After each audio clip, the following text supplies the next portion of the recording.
Good morning, everybody, and welcome to our webinar today, How to Develop a Successful Payment Strategy for 2020 and Beyond. My name is Matt Sitkowski, and I'll be your host today, and I'm truly excited to be a part of this presentation today. I am the Executive Vice President and Chief Financial Officer of Bankers Bank. Before we get started, we have a few pieces of housekeeping that we'd like to let everybody know about. Our first is, due to the number of attendees on today's webinar, your lines will be muted. The second is, we will have a chat box available for you to submit questions. Please type them in the chat box, and we will try to get to them during the Q&A session later in the presentation. Today's webinar is being recorded, so please understand that we will be providing a copy of the recording and a copy of today's deck to all attendees. And lastly, you'll be directed to a short survey after the conclusion of the webinar today. We ask that you please complete the survey, and also please provide us with some additional ideas for additional webinar subject matter. We thank you very much for your attendance today. So getting started, who is Bankers Bank? Well, Bankers Bank has been around for 39 years, and we provide innovative banking solutions for our community bank market across 4 states, including Wisconsin, Iowa, Illinois, and Indiana. As an independent source of non-competitive banking products for community banks, we service 900 banks. We service that 900 bank market. We also don't compete with our customers across those marketplaces as well. Bankers Bank, for the last 39 years, has always been by the guiding principle of always your partner, never your competitor. With over $800 million in assets and 7 business lines featuring over 70 products, we help community banks stay competitive. Starting at the top of the screen, for payments and cash management, working around clockwise, the payments and cash management division has been the original product line of Bankers Bank 39 years ago with cash letter services.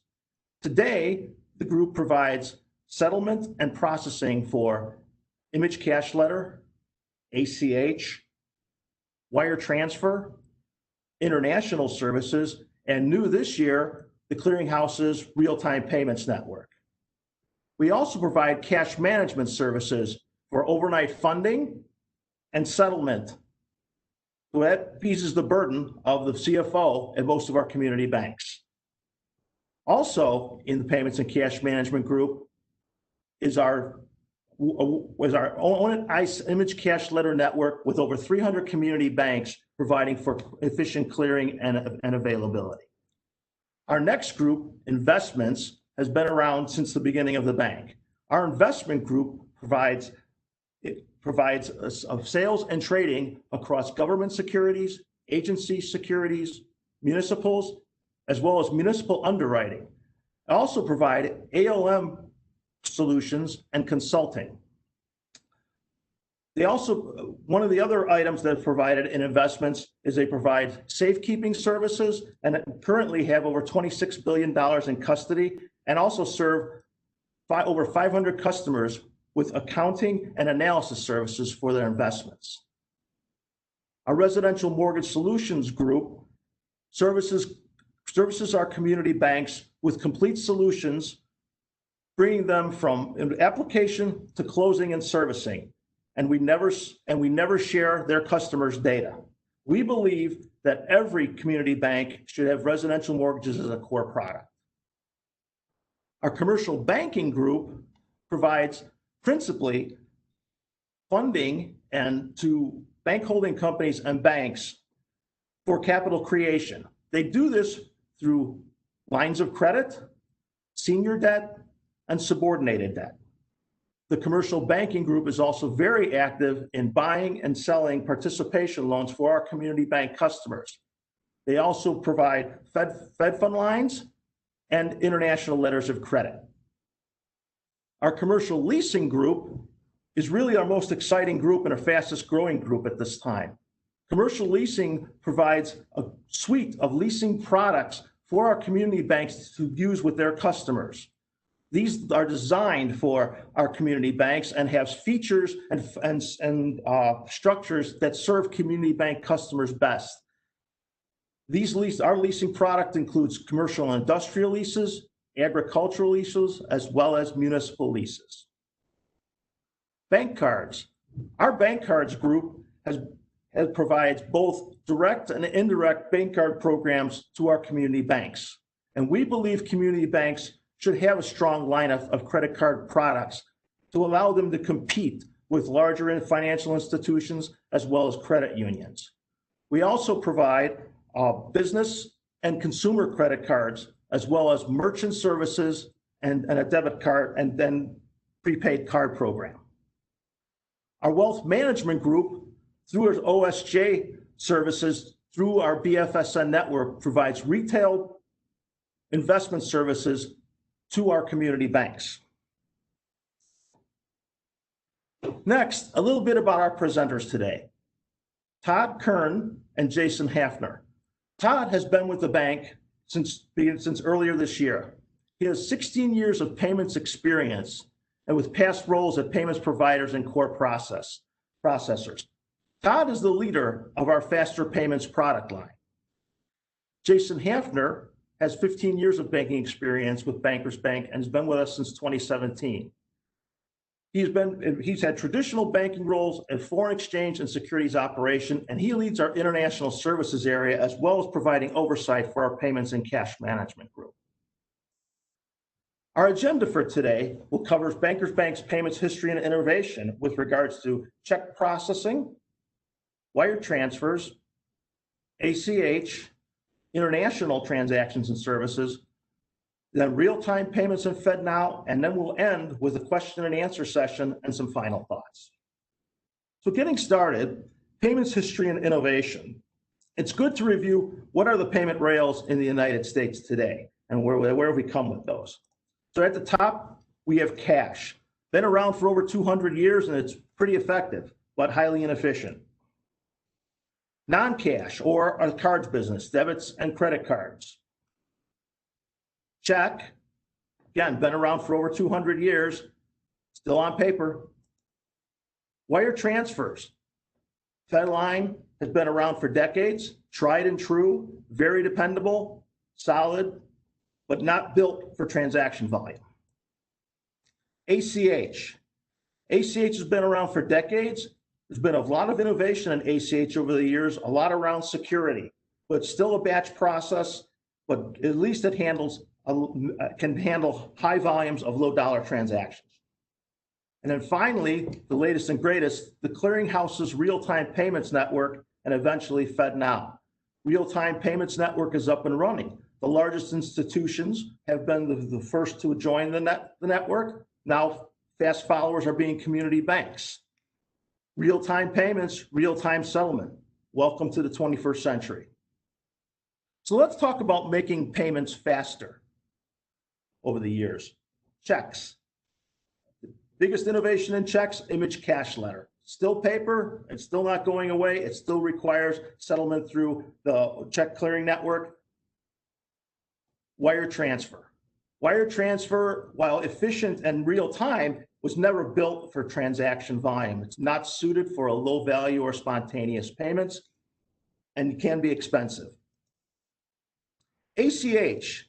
With the advent of same-day ACH, we've now become closer to what real-time payments and real-time settlement is. However, it's still a batch process. And certainly cards near real time, but again, settlement tends to be measured in days and not in minutes or seconds. The payments industry continues to focus on improving the speed of clearing and settlement. We are looking forward to having your customers are looking forward to having faster payments, but along with that, faster settlement in their bank accounts. This is going to require open networks. It's also going to require interoperability with settlement rails. So with that, I'm going to turn it over to Jason Hafner to talk to you about the payments and cash management solutions and trends going forward. Thank you, Matt. The next part of the webinar is focused more on our traditional rails in our payments and cash management area. I'm going to start by providing a mid-year snapshot of volumes in each area, then an update on some changes that you need to be aware of.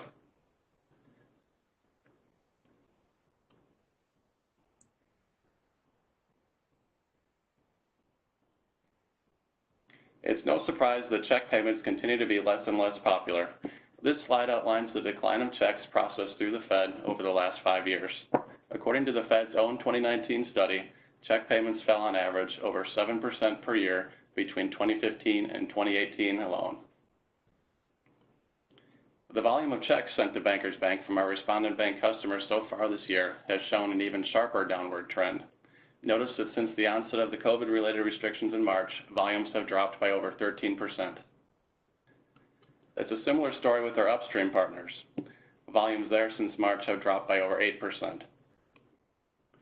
Does this mean that check usage is rapidly coming to an end? No, we don't believe so.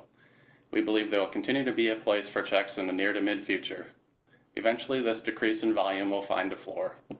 When reviewing the trends, however, we have noticed that the volume drop has been steeper for our community bank partners so far. This is perhaps due to the preference of more face-to-face transactions by community bank customers versus the national banks. With COVID-related restrictions in place, those who normally would write checks for groceries and other goods and services are now finding contactless payments are required. People are shifting to curbside pickup of goods or finding that their local stores are temporarily closed and they're now shopping online for goods. These types of payments have likely all shifted to cards. It remains to be seen whether consumers will stick to the shopping with these new methods or if they'll fall back into their old habits once the pandemic-related restrictions ease. Make sure you've got a plan for these shifting payment preferences. Since the onset of the pandemic, domestic wire volume has had double-digit growth between 13 to 15% each month as compared to the second quarter of 2019. When we dug a bit further into the data, we saw that small dollar transfers, those that are less than $10,000, are down, and larger dollar transfers are up. Based upon the conversations that we've had with our customers, we understand that consumers are becoming familiar with payment apps or finding other ways to send these lower value payments. On the other side, high value payments are up versus 2019. Digging further into this data, we found that these volume increases are mostly related to mortgages. We know that demand for refinances and purchases is high, and many title companies and attorneys are moving away from checks in favor of using wire transfers.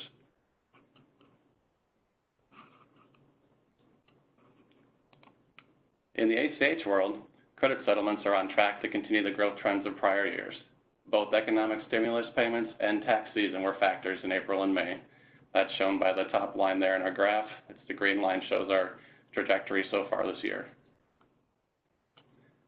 You can see the same trends are mirrored in our ACH debit settlements chart. Anecdotally, we've been hearing more and more customers are processing items using this ACH rail. Direct deposit is almost a mandatory item at this point, and we know that many stragglers have finally shifted to it now. We've also been hearing and personally experiencing the shift towards payments using QuickBooks or similar programs. These programs have been very popular for home maintenance services such as lawn care. And we pretty much feel strongly that ACH volumes will continue to grow, and the pandemic seems to be helping fuel that growth. Same-day ACH continues to increase in popularity as well. It's enjoying kind of a heyday of sorts. It enables same-day processing of virtually any domestic ACH payment with 2 daily processing windows.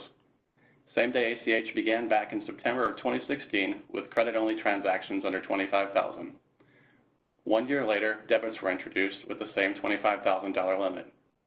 In March of this year, the threshold for both credit and debit transactions was increased to $100,000. Last year alone, there were over 178 million same-day transactions processed in the U.S., which is an increase of over 137% versus 2017's numbers. The upcoming addition of a 3rd daily processing window will certainly continue to fuel this growth, especially for those located in Western time zones. The additional daily processing window is now scheduled for March 2021, and it will be at 4:45 Eastern. As you might have guessed, it's been a rough year so far for our international services area, particularly foreign currency orders. With the borders closed, travel has come to a halt and foreign currency orders are down over 90% this year versus last. We went from processing over 100 transactions a week to less than 10 in some recent weeks. As borders started closing over the busy spring travel period, our team did a great job, however, of navigating this uncertainty. In March and April, we experienced a flood of inquiries about what our customers could do with currency that they suddenly didn't need as their travel plans were canceled. To provide assistance, we allowed returns of currency that had just been ordered during the spring break season. For those customers who chose to return their currency, we issued refunds with no exchange rate lost. This was simply the right thing to do. When international travel returns, we're ready to fulfill your currency orders. Volume trends of international checks have largely mirrored the declines of domestic check items. The pandemic has accelerated this some. Operationally, we have noticed the checks that are submitted for collection services are taking much longer to process. This is due to international shipping times increasing as there are fewer flights between countries. Keep in mind that foreign banks may also be closed at times due to COVID or operating with limited staff due to lockdowns, and we only expect these challenges to continue for the remainder of the year. On a different note, however, our Canadian check imaging service continues to be popular with over a dozen banks setting up service so far this year. This service option is best for those who have multiple Canadian items per week. Check scanning eliminates this uncertainty with shipping delays, and it provides you with faster credit.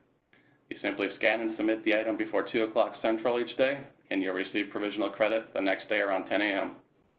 And if you need any more information on that, feel free to reach out to our international services team. International payments traffic is steady and fairly smooth sailing. We've shown roughly a 3% growth in volumes versus 2019 in this difficult environment. Wire traffic remains steady and business is still being conducted even though physical borders have been closed. We have noticed a few delays in processing, perhaps a day or two at times, and that depends basically on where the beneficiary bank's country situation is with lockdowns. One item that I do want to note is that we're seeing an uptick in additional information requests by foreign banks to process these wires, and we expect this to continue as countries and foreign banks are now adjusting their regulations and policies in this changing environment. The rollout of our global EFT option is gaining in popularity. This is a low-value option for payments under $250,000. It's a payment option that we introduced last year. This option is available to 18 countries, currently the UK, Eurozone countries, and Canada. It's proven quite popular with person-to-person transactions due to lower fees than sending a wire for both the originator and the beneficiary. These types of payments are generally completed within 2 to 3 business days, sometimes even sooner. All right, moving on to some of the enhancements that we've been working on. We're extending our payment processing hours for international payments. Beginning on Monday, October 5th, we'll be extending our international payment deadline by 30 minutes to 3:30 Central Time. We know that this has been a popular ask by everyone, and we hope that this helps you better service your customers with late-day wire requests. Also in the international payments area, SWIFT is making GPI mandatory for participants by year end. This should provide more real-time data on international wires that you send from our system. Participation by banks has been optional so far, but as we already participate in the service, no work is needed on our end. Some updates on ISO 20022. Basically with this, dates are in flux due to COVID, but work continues on it. FHIR will be ready to go to meet the new message framework. Expect more communication to come once Fed firms up their dates. Fed currently has no changes planned through 2021. Our international system is all set for upcoming changes as wire payment instructions are sent via SWIFT message. The new standard is in large part based upon existing SWIFT message standards. We are often asked why Fedwire is changing their format. We believe that aligning with global standards helps straight-through processing between various payment systems. This results in faster wire delivery with fewer exceptions. Enhanced data structures also allow for a more efficient compliance monitoring rather than the use of free format data fields. The example coming up on the next slide shows a common issue with address fields that will be corrected with the new messaging standards. The example that you see here, it shows address fields to show one of the main differences between the current Fedwire format and the new ISO 20022 format. You'll notice that instead of 3 free format fields for address data, Each part of the address will now have its own structured data field. The last item that I want to touch on is Fed changing their hours in March for Fedwire funds and National Settlement Services. The extensions are outlined on the slide and range from 30 minutes to 1 hour, depending on the service. Fed is making these changes to coincide with Notch's added window for same-day ACH. As mentioned, this additional window will allow greater access to same-day ACH for all, especially helping those out on the West Coast. When we're reviewing our cutoff times currently to prepare for the Fed extensions, and we will communicate changes this fall. In the meantime, please be thinking of how this may impact your processing schedules and any staffing adjustments you may need. Next up, I've got Todd with an update on real-time payments.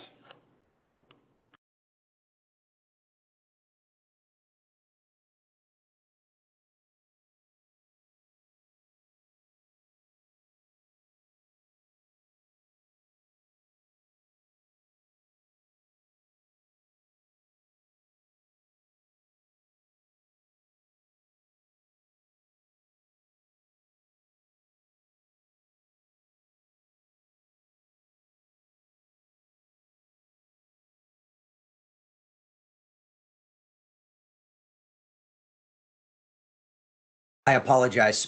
Thanks, Jason. Excellent information for banks to think about as these changes impact how they process going into 2021 and beyond, and need to consider these changes to serve their diverse customer bases.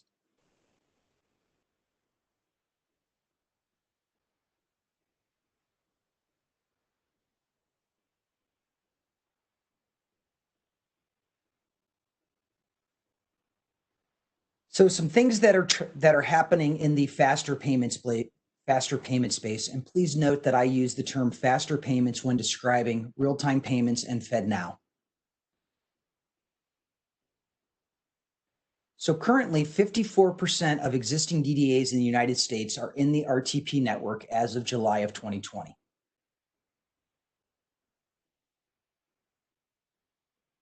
Recently in June, 4.6 million in payroll was delivered via the RTP network in a 2-week period of time. And that was primarily due to a gig economy company offering real-time same-day payments for drivers.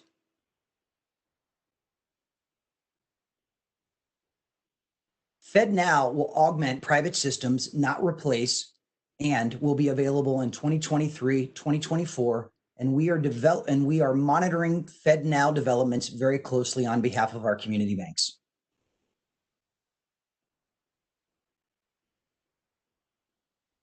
So as I research and I talk to our community banks and I talk to various processing partners in the United States, here is what I am envisioning for the future of faster payments in 2021 and beyond. Upwards of 70% of existing DDA accounts in the United States will be in RTP at the end of 2021. Zelle will be live on the RTP network in 2021.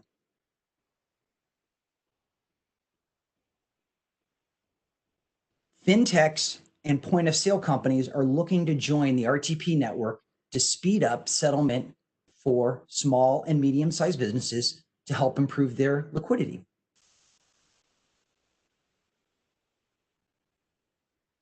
And I feel between 300 to 400 community banks will be in the RTP network by the end of 2021.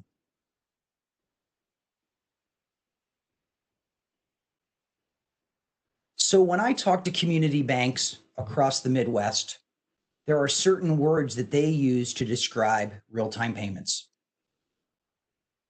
These words are 24/7 by 365, instant, irrevocable, certain, and real-time or same-day settlement of those transactions.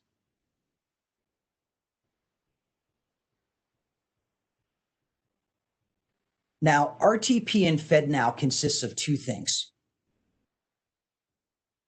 There's a transaction and there's a settlement.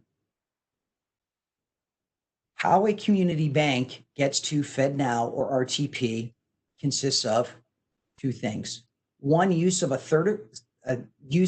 certified third party, or direct, and then same thing with settlement. What does this mean to our community banks? Integration to key systems is critical when selecting a transaction partner. As a community bank, you need to think about what transactions you're going to offer your retail versus your commercial customers. Community banks ask me, what are some examples of transactions that could be processed on the real-time payments network?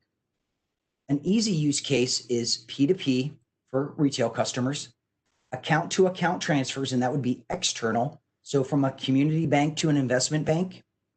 For commercial customers, it could be the plumber requesting payment, the customer being able to receive an invoice and then clicking a link and making a payment while the plumber is standing in their house.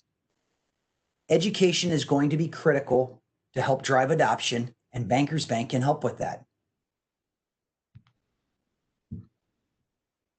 And so now I want to walk through a scenario. So Matt and I went out to lunch a couple days ago, and I'm going to use the example of me being younger and using Venmo to pay Matt money that I owe him because I conveniently left my wallet at the office. So I get Matt's pertinent information and I Venmo him money. I owed him $25. In this scenario, Matt banks with one of our community banks that participates in the real-time payments network. Matt, after he receives notification from the Venmo network that he has the money, logs into his Venmo account, and he wants to put that money or repatriate that money into his community bank. Matt logs in, sees a drop-down box. Matt's tight on money right now, so he has the option of an ACH, which could take 1 to 3 business days to get the money into his account, or he has an option, since his bank participates in RTP, to have those funds immediately available and immediate confirmation. Matt clicks the RTP transaction, and that money is in his community bank. And on this screen, you see that there, again, you have the certified third party that helps the community bank connect to the network, and you see how the money flows through Bankers Bank to facilitate the real-time settlement of their dollars.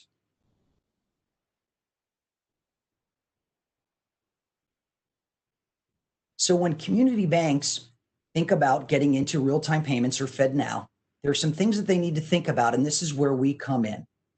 There's characteristics of what we provide for our community banks. We provide the seamless delivery of funds to and from the prepaid account, assuring effective use of the bank's dollars and operational back office staff. Provide detailed reconciliation reporting and advices for the ease of daily bank balancing. Monitor your prepaid balances and ensure that adequate funding is in order. We provide recommendations to fund up or fund down, and we can invest those funds in overnight Fed funds rates, depending on what the bank wants to do.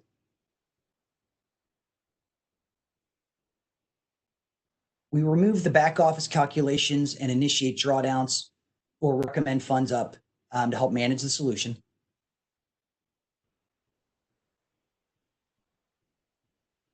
And we keep the bank informed on the position and recommend changes. One of the other services we provide is a line of credit that a bank can use after hours or nights and weekends to ensure that their settlement account never runs low on funds as customers adopt RTP or FedNow and are participating in the network, whether it's receiving dollars or sending dollars to somebody they owe money to.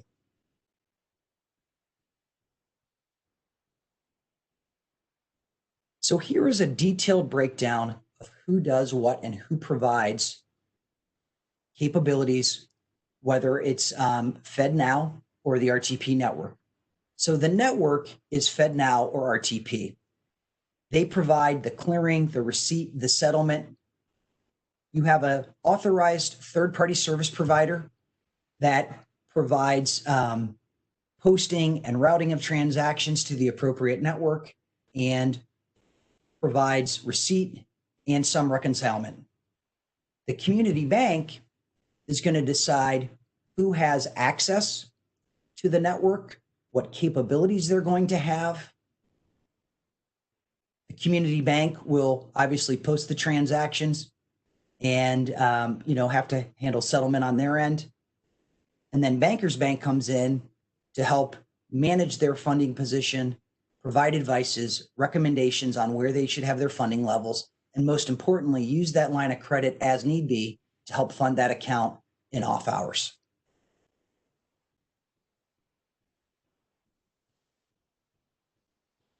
So here is an example of the activity that takes place on a daily basis on behalf of our clients that are using us as a funding agent for RTP.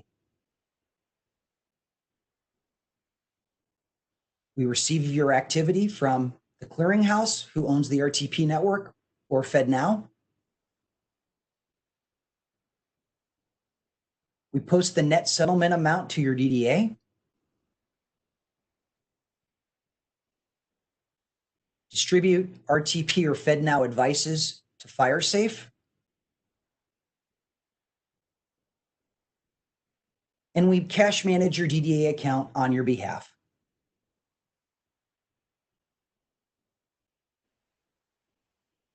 Here is an example of the detailed reporting that we provide to our clients that are using us as a funding agent to help them reconcile to their core system or their certified third party to help balance the books each day. And this is an example of a receive, and if a community bank adopted sends, we would provide the same detail to help reconcilement.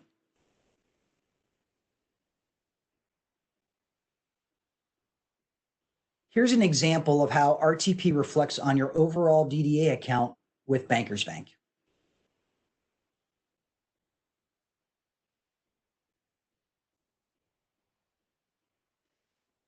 Now, Matt has been monitoring the question and answer session. So Matt is going to open it up for some of the questions that have come in from banks that have been watching the webinar. Thank you, Todd. Our first question here is actually a question with regards to faster payments. So as folks think about their strategies going forward, use cases obviously becomes a primary point. So besides P2P, what are some of the use cases that could help me attract more small to medium-sized businesses? That's a great question. We are looking forward to the request for payment capability that will be coming early in 2021. And that will allow a small to medium-sized business that banks with a community bank to request payment. That will give the community bank customer the ability to generate invoices, request payment for services, and if the other customer is in the RTP network, the community bank customer would receive payment immediately for services rendered. Todd, earlier in the presentation, you talked about some of the initial use cases for RTP. Can you just review those again? Yep. So account to account. So that would be transferring money to an external account, leveraging the ISO 222 messaging format. It could be request for payment. It could be payroll disbursements. It could be the government doing disbursements of monies owed. So imagine taxes being paid through RTP or FedNow instead of ACH or a check, as we learned about during COVID. Those are just a couple of the use cases that are being dreamed up right now and are on concept. Plus, there are other use cases that community banks are coming up with to serve their customers that haven't even been thought up yet. Okay, we have another question here, and this is a question for Jason, I believe, to answer. So when will we receive more information about any deadline changes related to the Fed hour changes in March? So I would expect to receive probably numerous emails from us coming out starting this fall. We're currently finalizing, reviewing all of our internal end-of-day processes, things such as the cash management sweep and how those are affected by the changes. But you can ensure that you'll be receiving many communications from us, I'd say probably starting in the next month or two, so you'll be fully prepared for any changes from upcoming in March. Okay, hey, Jason, I have another question for you. Is the ISO 200-2022 standards going to be instituted across all payment rails? Well, I would expect this to be instituted across pretty much all payment rails, but the notable one that's really for us right now is for wires. I think that's where we're going to see the first impact there, at least to the daily work. And I think everyone can kind of see that once the Fedwire format does switch to the new update. But eventually that should be something that the whole entire payments industry is working towards, keeping their data structured in a more consistent format.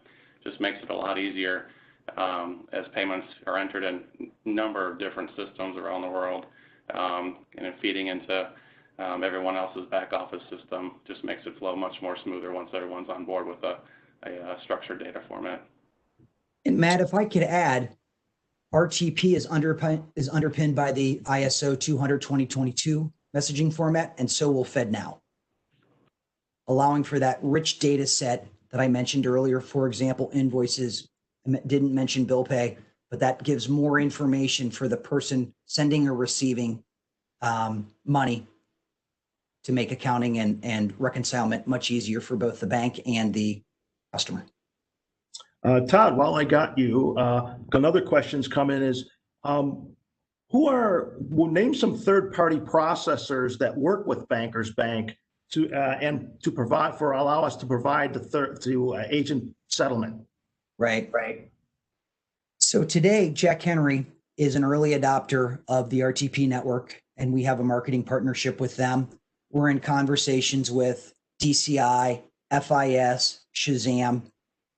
One of the nice things about the funding agent solution is we do not need core integration. So if a Bankers Bank client or non-client has a core that I did not mention, we will gladly reach out to them to enter into a marketing partnership. And we have been reaching out to Fiserv. So all of the big cores are on have RTP on their roadmap, just where they are and where we are in our conversations with them. All right, I have another question here. This is for Jason, and it's regards to international. Is the global EFT option an ACH payment?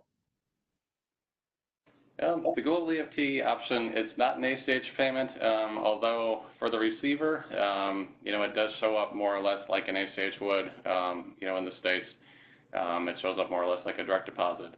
The good thing for that on the receiving end is that basically there's generally no fee, for the receiver. They're happy about that. They're not getting a big incoming international wire fee on their side.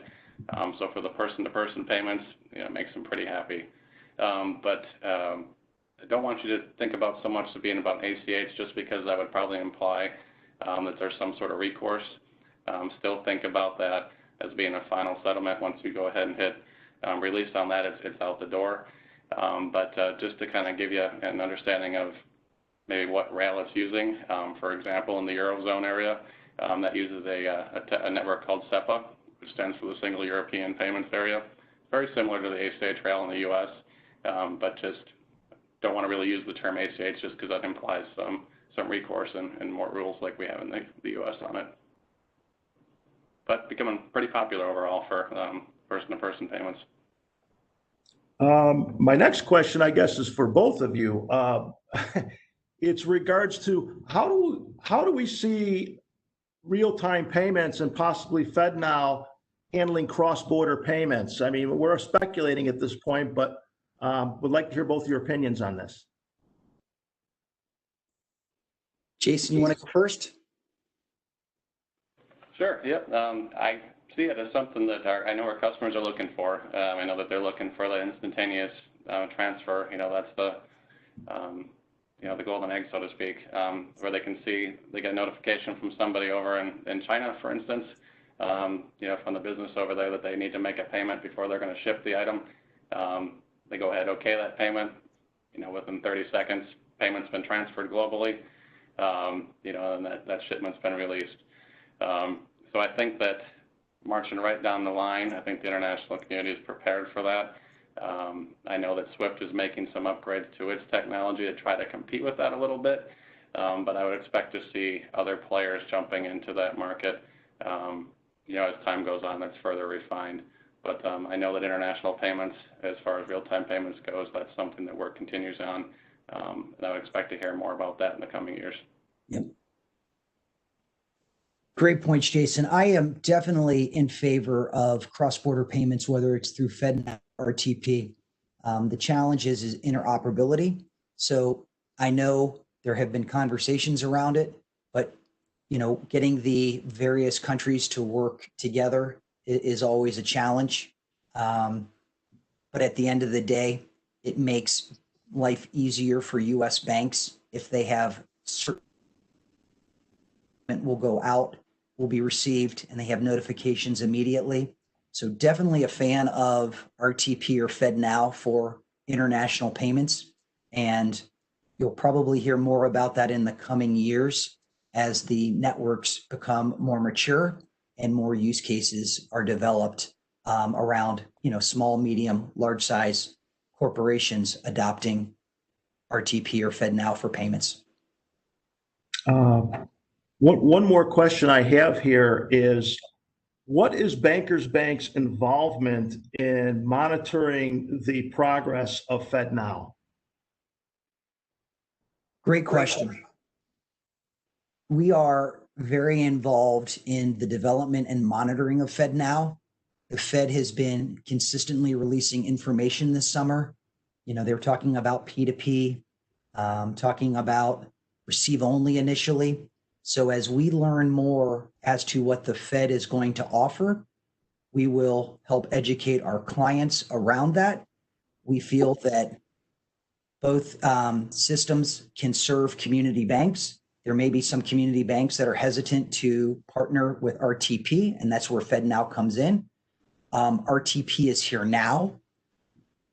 The third-party service providers are, have it on their roadmap to adopt.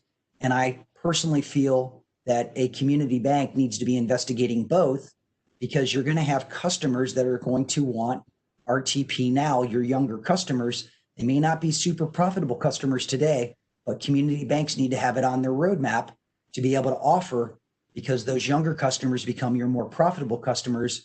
And we know that community banks provide tremendous service and creativity when it comes to lending. And you want to serve those customers now and assist them so they become long-term customers of the bank with the high level of service and all the things that a community bank does versus a money center bank. Actually, the last question is a question from me for you, Todd. And really, you mentioned the word earlier was interoperability. And obviously, with the clearinghouse real-time payments being live now and FedNow coming down the road, there's this question of, wait a second, do I need both rails? Do I need one rail? What's the consideration here for interoperability? I mean, what are you hearing?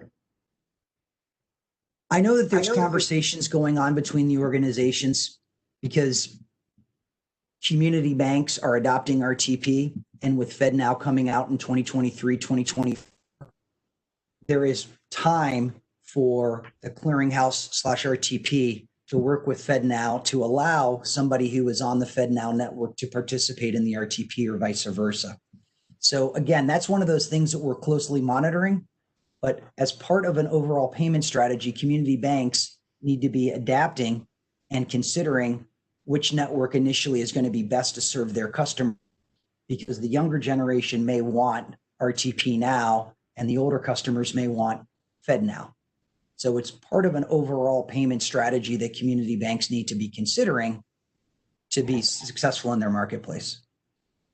All right, well, that winds up our questions for the presentation today. If anybody else has any other questions they'd like to submit to us, we will be happy to submit them to us, and we will try to get you answers as quickly as possible. In closing our webinar today, we want to thank you for joining us on behalf of Bankers Bank and Jason Hafner and myself and Todd. But also want to provide you with some helpful links regarding ISO 22 and the extension of Fedwire National Services. I don't think we can stress enough how important it is to stay up on the news and the information, because you can't design your strategies for payments going forward without understanding what the timelines are. So we will be, and as I stated earlier, we will be sending a copy of the presentation to everybody along with a recording of the presentation. So we thank you for your time today and wish you all well. And we're going to give you about 15 minutes back of your day. So thank you very much.